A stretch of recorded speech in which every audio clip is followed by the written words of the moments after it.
Kamusta mga kakamao? Matapos nga pong ng masaklap na pagkatalo ng ating former two-time world challenger Vincent Astrolabio kontra kay Junto Nakatani na naganap noong July sa Japan, kung saan ay round 1 nga lang po ang itinagal ni Vincent Astrolabio sa bakbakang ito,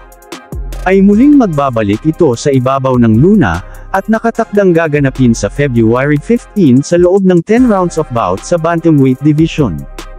na kung saan ay haharapin nito ang isang former world title challenger na si Prasidsak Phamprap ng Thailand na may kartada na 41 wins, na may 26 knockouts, 4 losses at may 2 draws.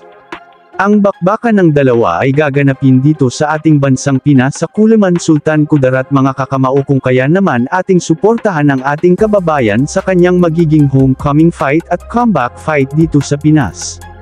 Sa kabilang dako naman mga kakamao, matapos nga kung hindi matuloy ang bakbakan sa pagitan nila The Monster na Oya Inoue kontra kay Sam Goodman na gaganapin sana ngayong December 24.